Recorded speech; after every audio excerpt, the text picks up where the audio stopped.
ইসলামের ভিত্তি পাঁচটা। হাদিসের মধ্যে আসছে বুনিয়াল ইসলামু আলা খামস।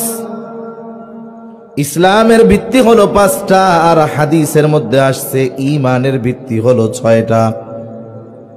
তবে আমরা তো পড়েছি সাতটা।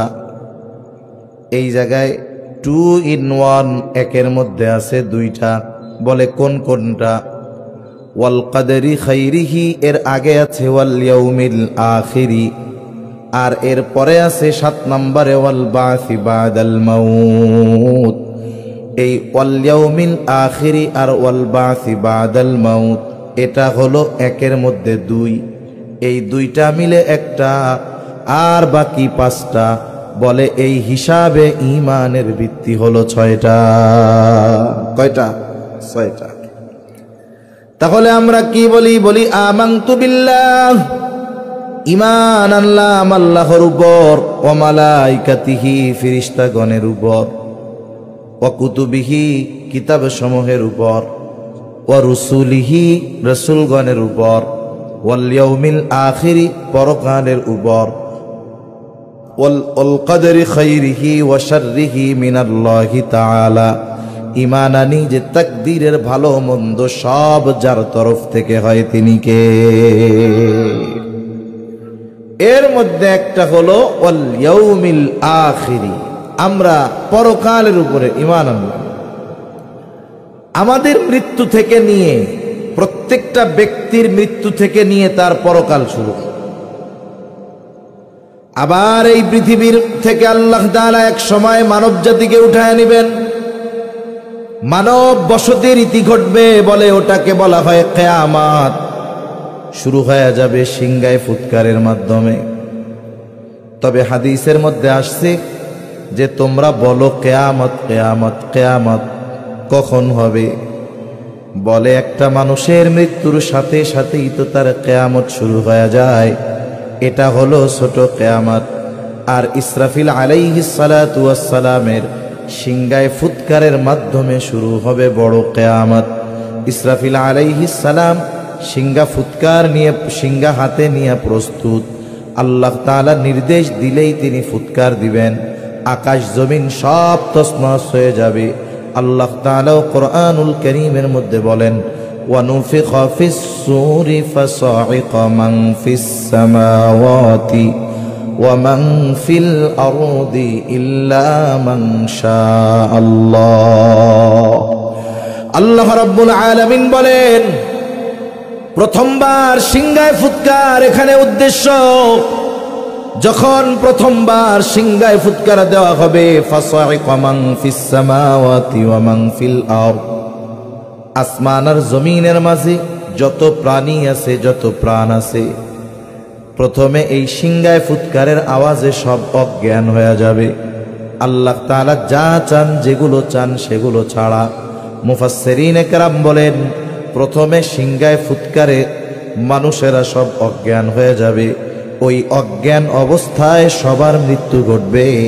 শুধু তাই না, আসমান জমিন তছনছ হয়ে যাবে, আসমান ভেঙে পড়বে, পাহাড়গুলা তুলার ন্যায় উঠতে থাকবে। এই যে শুরু হয়ে গেল কিয়ামত, এটা হবে কোনো সন্দেহ নাই। তবে কখন হবে এই বিষয়টার নির্দিষ্ট সময় আমাদের কারো জানা নাই। কিয়ামত হবে, এই পৃথিবী ধ্বংস হয়ে যাবে। একটা সময় আমাদের আবার আল্লাহর সামনে দাঁড়াতে হবে। এই কথাগুলো বিশ্বাস হয়তো আমাদের। কিয়ামত কখন হবে এটা কারো জানা নাই। সুনির্দিষ্ট সময় যিনি জানেন তিনি কে? জবান খুলে বলেন। আল্লাহ তাআলা কুরআনুল কারীমের মধ্যে বলেন ইন্নাল্লাহা ইনদাহু ইলমুস সাআহ ওয়া ইউনাজ্জিলুল গায়থ ওয়া ইয়ালামু মা ফিল আরহাম ওয়া মা তাদরি নাফসুম মাযা তাকসিবু গাদা ওয়া মা তাদরি নাফসুম বিআইয়ি আরদিন তামুত ইন্নাল্লাহা আলীমুন খাবীর। আল্লাহ রাব্বুল আলামিনের কাছেই গায়েবের ইলম, এখানে আল্লাহ তাআলা 5টি অদৃশ্য বিষয়ের কথা বলেছেন। এই 5টি বিষয়কে বুখারীর বর্ণনায় বলা হয়েছে মাফাতিহুল গায়েব, গায়েবের চাবি। তার মানে গায়েবের যত ইলম আছে এটা দুনিয়ার কোনো সৃষ্টির কাছে নাই, একমাত্র গায়েবের ইলম যার কাছে আছে তিনি কে? আল্লাহ তাআলা বলেন ওয়া ইনদাহু মাফাতিহুল গায়বি লা ইয়ালামুহা ইল্লা হু। আল্লাহ তাআলার কাছে আছে গায়েবের চাবি।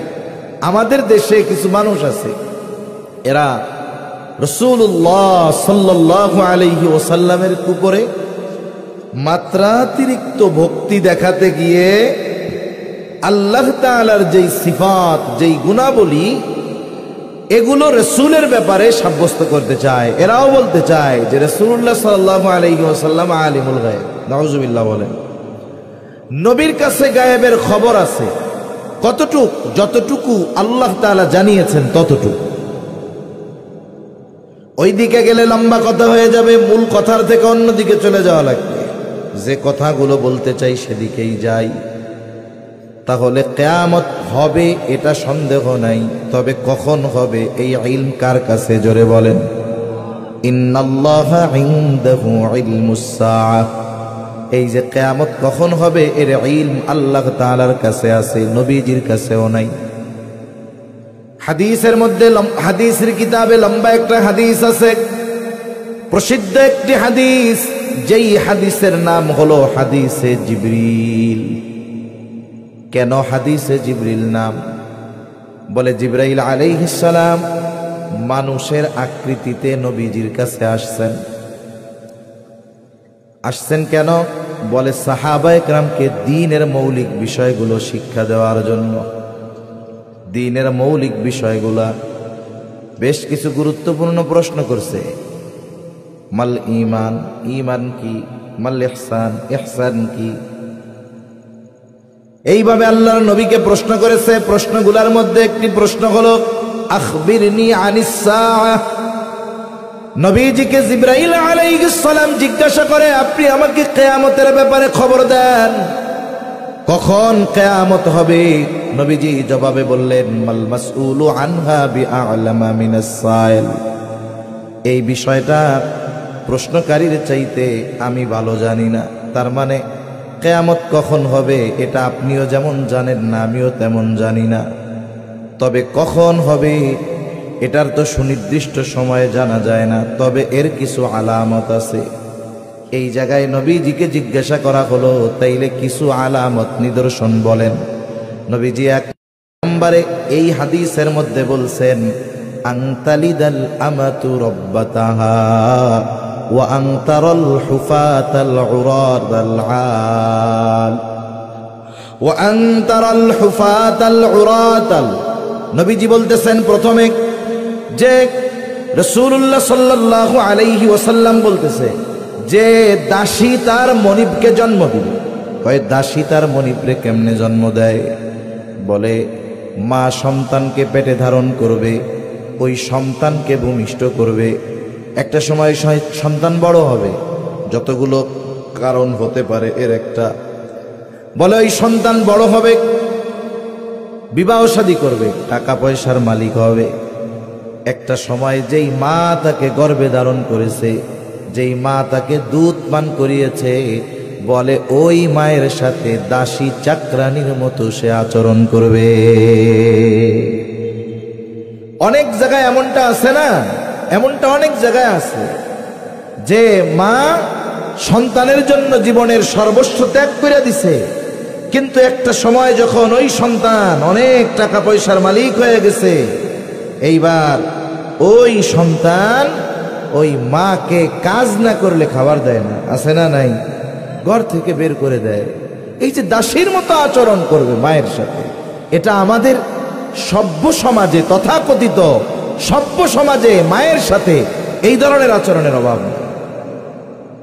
এরপরে নবীজি সাল্লাল্লাহু আলাইহি ওয়াসাল্লাম বলেন ওয়া আনতারাল হুফাতাল উরাতাল আলাতা রিআ আশ-শাই ইয়াতাতাওয়ালুনা ফিল বুনয়ান।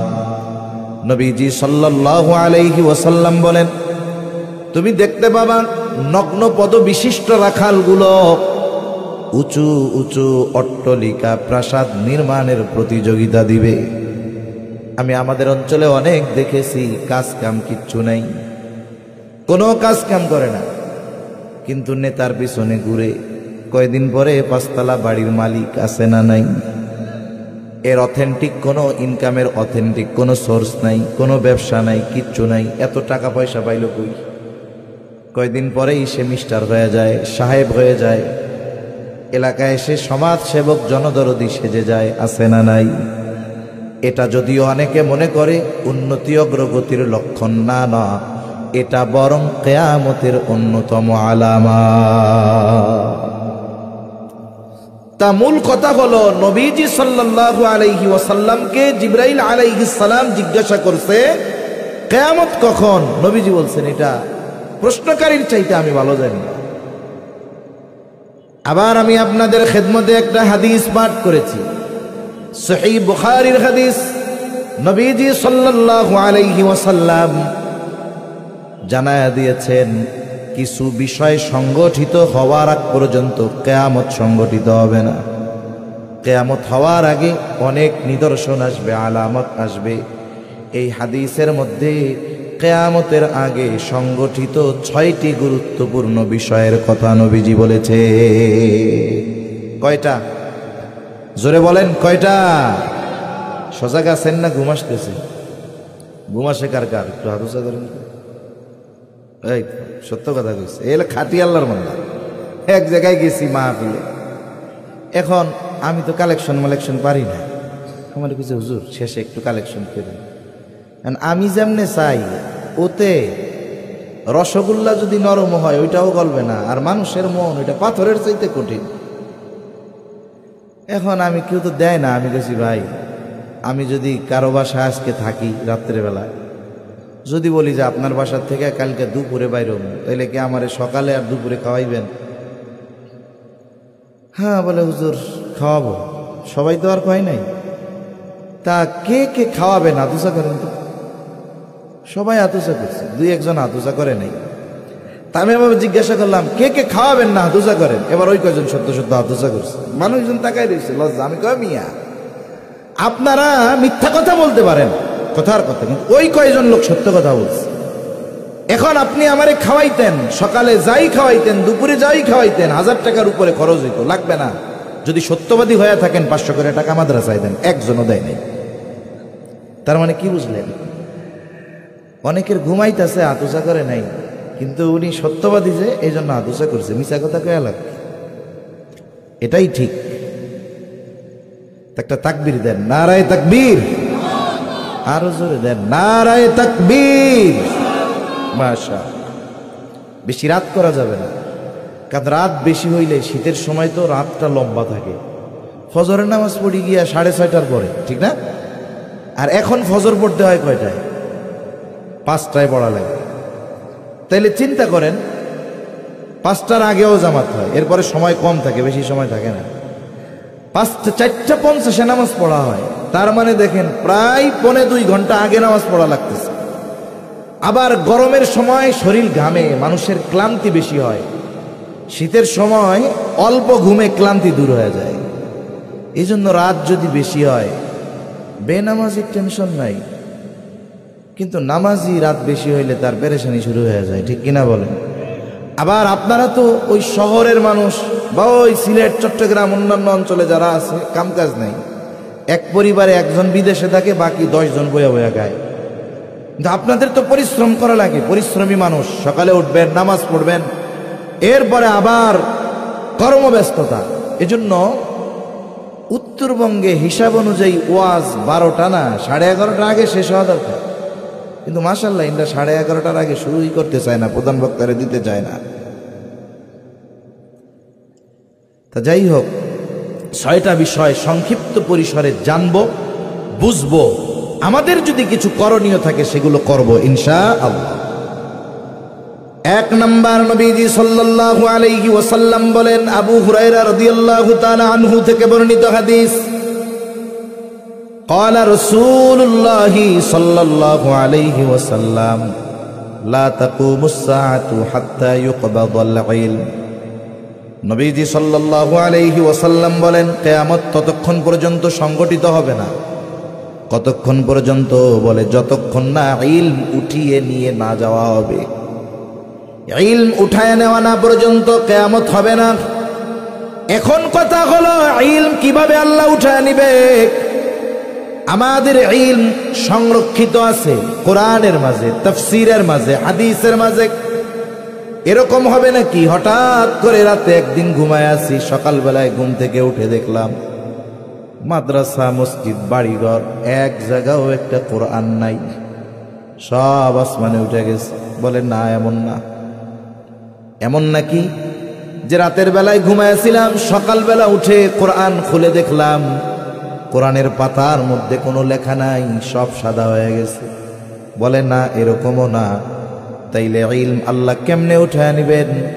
নবীজি সাল্লাল্লাহু আলাইহি ওয়াসাল্লাম আর হাদিসের মধ্যে বলেন আল্লাহ তাআলা বান্দার অন্তর থেকে ইলম উঠিয়ে নেন না, বরং ইলম কিভাবে উঠায় নেয়? ওয়ালাকিন ইয়াকবিদুল ইলমা বিকবজিল উলামা, বরং আল্লাহ তাআলা আলেমদেরকে উঠায় নেওয়ার মাধ্যমে আল্লাহ ইলম উঠায় নিয়ে যায়। একজন আলেমের মৃত্যুর মাধ্যমে ইলম উঠা যায়।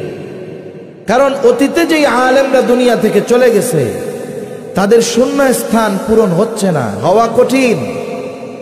এজন্য ইলম সংরক্ষণের সাথে কিয়ামত সংগঠিত হওয়ার সাথে সম্পর্ক আছে। এই যে মাদ্রাসাগুলো দেখতেছেন না, এগুলো ইলম হেফাজতের দায়িত্বে নিয়োজিত আছে। এই যে হাফেজে কোরআন যারা, এরা কোরআন হেফাজতের দায়িত্বে আছে। আশেপাশে মাদ্রাসাগুলো আছে, এরা ইলম হেফাজতের দায়িত্বে নিয়োজিত আছে। এজন্য আমাদের উচিত, আমাদের দ্বারা এই গুরুত্বপূর্ণ কাজ সংগঠিত হচ্ছে না ঠিক, যাদের দ্বারা এই ইলম সংগঠিত হওয়ার, সংরক্ষণ হওয়ার কাজ হচ্ছে, এদের পাশে আমাদের থাকার দরকার আছে না নাই? আল্লাহ রাব্বুল আলামিন আলেমদের উঠায় নিয়ে যাওয়ার মাধ্যমে ইলমকে উঠায় নেবেন। আসলে আমাদের দেশের মানুষ, আমরা কর্মব্যস্ত মানুষ, অধিকাংশ মানুষ নিজের জীবন যাপন, মৌলিক চাহিদা পূরণে ব্যস্ত। এই যে সম্প্রতি সময়ে বাংলাদেশ থেকে অনেক বড় বড় আলেম দুনিয়া থেকে বিদায় নিয়েছেন, বলে এই আলেমদের মৃত্যু কেমন? বলা হয় মাউতুল আলিম কামাউতিল আলাম। আলেমের মৃত্যু এটা হলো গোটা আলম তথা পৃথিবীর মৃত্যুর মতো। এজন্য এই মাদ্রাসাগুলোকে জারি রাখার ব্যবস্থা আমাদের করতে হবে। তাহলে 1 নাম্বার ইলম আল্লাহ উঠায় নেবেন কিয়ামতের আগে। 2 নাম্বার, নবীজি সাল্লাল্লাহু আলাইহি ওয়াসাল্লাম বলেন ওয়া তাকসুরাজ জালাজিল, জালজালা বেড়ে যাবে তথা ভূমিকম্প বেড়ে যাবে। কয়েকদিন আগে থাইল্যান্ড মায়ানমার সীমান্তে ভূমিকম্প হয়েছে, ধ্বংসস্তূপে এলাকা পরিণত হয়ে গেছে। বিশাল বিশাল অত্যাধুনিক ইমারতের মধ্যে ফাটল ধরে গেছে।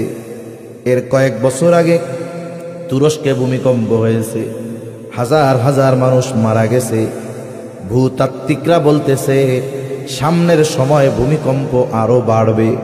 বলে বাংলাদেশেও ছোটখাটো ভূমিকম্প প্রতিনিয়ত হয়, কিন্তু বড় মাত্রার না হওয়ার কারণে ক্ষতি পরিলক্ষিত হয় না। আমরাও খুব রিস্কের মধ্যে আছি, যে কোনো টাইম ভূমিকম্প হতে পারে। ভূমিকম্প যদি হয় তাহলে ঢাকা শহরে লাশের স্তূপ পড়ে যাবে।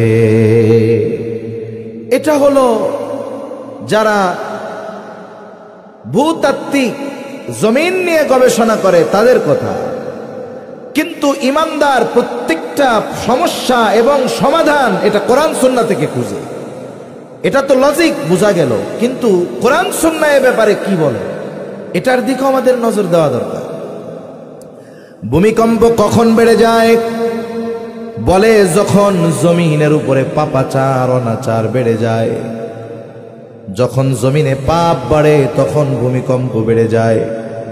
হাদিসের মধ্যে আসছে, নবীজি বলেন যখন জমিনের উপরে কেউ পাপে লিপ্ত হয়, জমিনের উপরে কেউ পাপ করে, তখন জমিন আল্লাহ তাআলার কাছে বলে, আল্লাহ আপনি অনুমতি দেন আমি তারে গ্রাস কইরা নেই।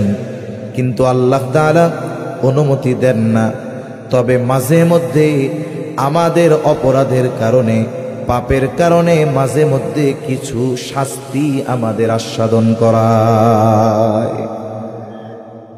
দুই ধরনের বিষয় আমাদের উপরে আসে। কিছু মুসিবত আসে, এটা জমিন কেন্দ্রিক হয়। জমিন কেন্দ্রিক মুসিবত অনেক ধরনের হতে পারে। মনে করেন খরা, অতি খরা, একেবারে খরা না হওয়া, অতিবৃষ্টি, অনাবৃষ্টি, সবই ক্ষতিকর, ঠিক কিনা বলেন? যদি রোজ জন্মের হওয়া হয় তাও ফসল হবে না, আবার যদি একেবারে না হয় তাও হবে না। বৃষ্টি না হইলে ফসল ভালো হয় না, আবার যদি ধুমসে হয় বন্যা হয়ে যায়। আল্লাহ রাব্বুল আলামিন জমিন কেন্দ্রিক কিছু মুসিবত দেন, আর জল কেন্দ্রিক, পানি কেন্দ্রিক কিছু মুসিবত দেন। টর্নেডো, জলোচ্ছ্বাস, সিডর, আইলা, লাইলা হয় কি হয় না? এগুলো কেন হয়? আল্লাহ তাআলা বলেন, যাহারাল ফাসাদু ফিল বাররি ওয়াল বাহরি বিমা কাসাবাত আইদিন নাস। নবী আল্লাহ রাব্বুল আলামিন বলেন, জল স্থলে যত বিপর্যয়, এগুলো মানুষের হাতের কামাই। কাদের হাতের কামাই? জোরে বলেন কোন? আমাদের। কাদের হাতের কামাই? আমাদের হাতের কামাই। এই জন্য পাপ যত বাড়বে, মুসিবত তত বাড়বে। আল্লাহর কসম, প্রযুক্তি দিয়া এই মুসিবতকে কখনো দমায়া রাখা যাবে না। এই জন্য যদি মুসিবত কমাতে হয়, নিজেরাও পাপ ছাড়তে হবে। পাপ যদি কেউ করে থামাতে হবে, ঠিক কিনা বল? প্রত্যেকটা জিনিস মাপার একটা মেশিন আছে না? এই যে পানি মাপার পাত্র আছে, কিছু হলো লিটারে পরিমাপ করে, কিছু হলো কেজিতে পরিমাপ করে। কাপড়, এটা গজ ফিতা দিয়া পরিমাপ করে। তেল, এটা লিটারে পরিমাপ করে। এরকম পরিমাপের যন্ত্র আছে। বাতাস মাপারও যন্ত্র আছে, ব্যারোমিটার। ঈমান মাপারও কিছু সূত্র আছে, যে আমাদের ঈমানের অবস্থা কি, এটা মাপারও হাদিস আছে। রাসূল আকরাম সাল্লাল্লাহু আলাইহি ওয়াসাল্লাম বলেন, মান রাআ মিনকুম মুনকারান ফালইউগাইরহু বিয়াদিহি ফাইন লাম ইস্তাতি' ফাবিলিসানিহি ফাইন লাম ইস্তাতি' ফাবিকলবিহি ওয়াযালিকা আযআফুল ঈমান। নবীজি সাল্লাল্লাহু আলাইহি ওয়াসাল্লাম বলেন, মান রাআ মিনকুম মুনকারান, তোমাদের মধ্যে কেউ যদি কোনো অন্যায় দেখে, সে কি করবে? বলে ফালইউগাইরহু বিয়াদিহি, এই অন্যায়টাকে শুধু সে থামায় দিবে তা নয়, বরং এই অন্যায়টাকে সে ভালো কাজের দ্বারা পরিবর্তন করে দিবে। মনে করেন এক সমাজে একটা গান হবে, যাত্রা হবে, নাচানাচি হবে, বলেন এটা ভালো কাজ না মন্দ কাজ? আরো জোরে, ভালো কাজ না মন্দ কাজ? মন্দ কাজ।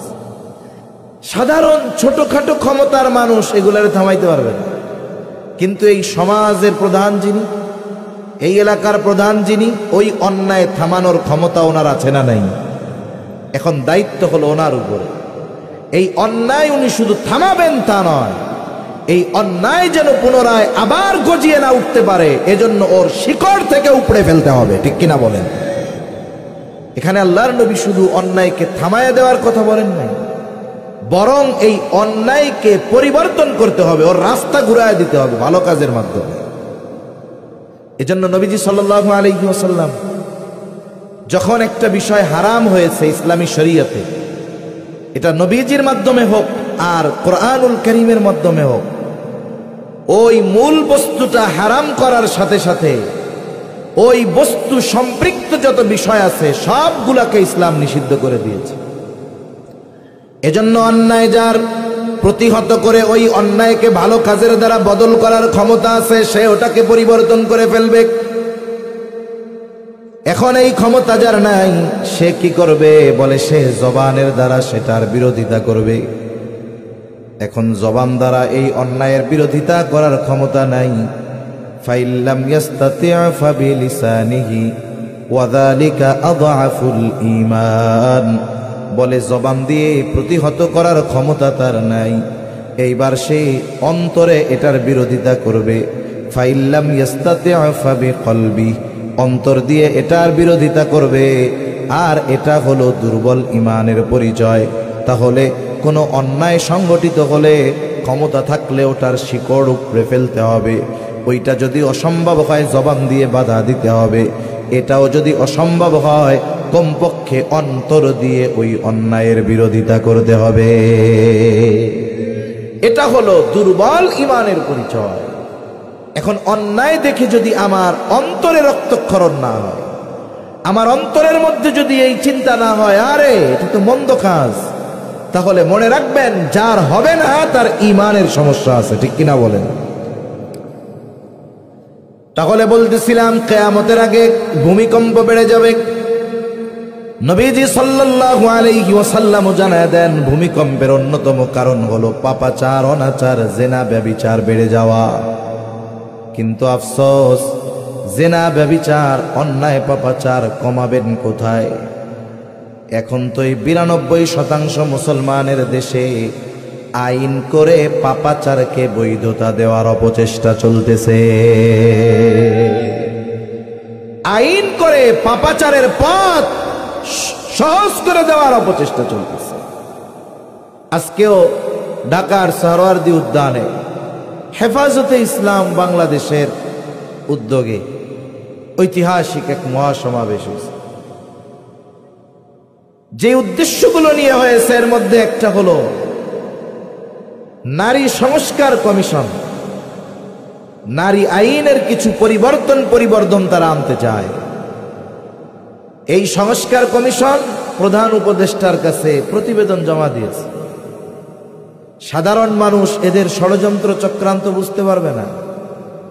এমন সূক্ষ্মভাবে ইসলামকে তুচ্ছ-তাচ্ছিল্য করে কোরআন সুন্নাহ বিরোধী আইন বাস্তবায়নের যে অপচেষ্টা তারা করছে, উলামায়ে কেরামের চোখে ধরা পড়ছে। এখন প্রতিবাদ করা ছাড়া পথ নাই, ঠিক কিনা বলেন?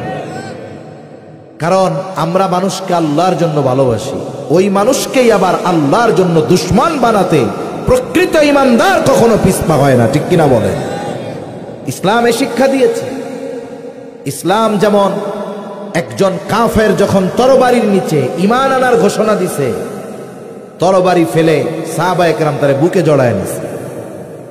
আবার যখন নিজের বাবা ইসলামের বিরুদ্ধে গিয়েছে, সন্তান বাবার গলায় ছুরি চালাতে, তরবারি চালাতে দ্বিধাদ্বন্দ্বের মধ্যে পড়ে নাই ইসলামের জন্য, ঠিক কিনা বলেন?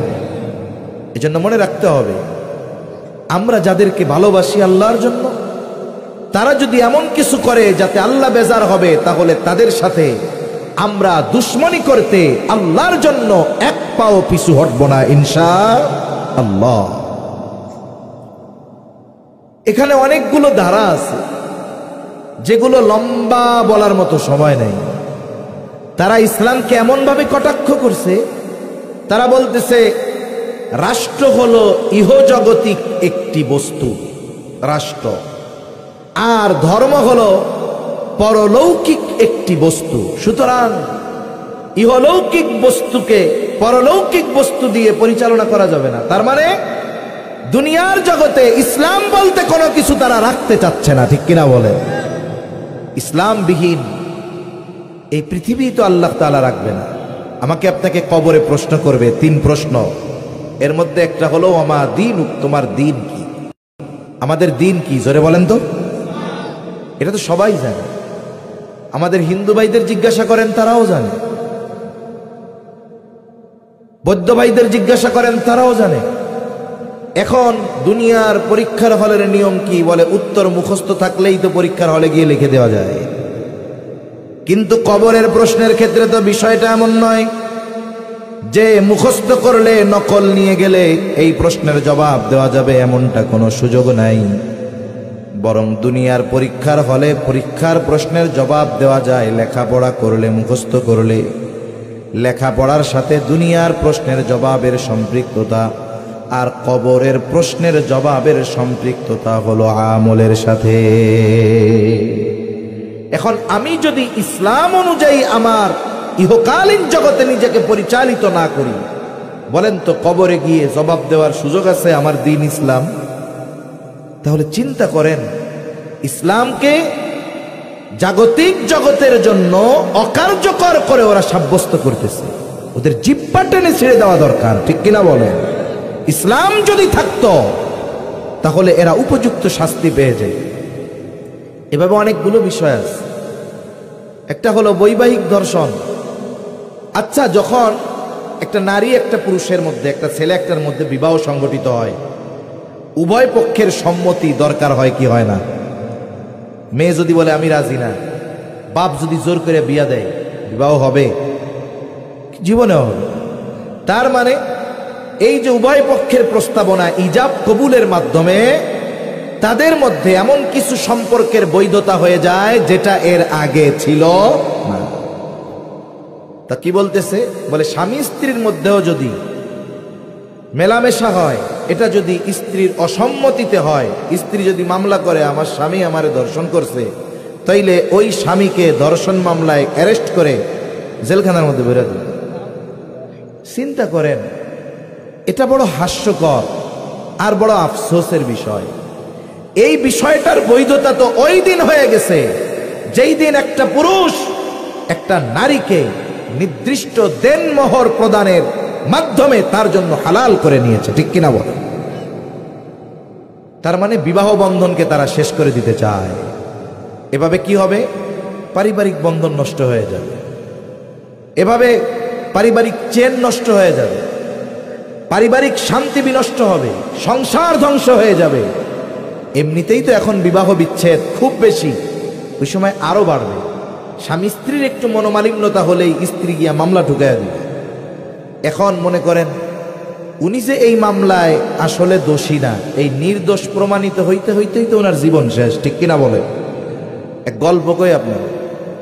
এক বাগানে ঢুকছে পুলিশ। কি ঢুকছে? জোরে বলেন না, ঢুকছে কি? পুলিশ। এখন এই পুলিশরে দেখা শিয়ালে দৌড়াইতেছে। গল্প তো গল্পই, শিক্ষণীয় বিষয়টা কি? এখন শিয়াল দৌড় শুরু করছে, মধ্যে দেখা হইছে একটা প্রাণীর সাথে। এইভাবে দৌড়াইতে দেখা শিয়ালরে জিজ্ঞাসা করে, এমনে জান প্রাণ দিয়া দৌড়াইতেছিস কেন? বাগানে পুলিশ ঢুকছে। পুলিশ ঢুকছে, তুমি চুরি করছো, ডাকাতি করছো, অন্যায় করছো? বলে না, কিছুই তো করিনি। তাই তুমি পলাইতেছো কেন? কারে ধরার জন্য ঢুকছে? গন্ডার রে ধরবে। শিয়াল আর গন্ডার এই দুইটা সাইজই তো এক না।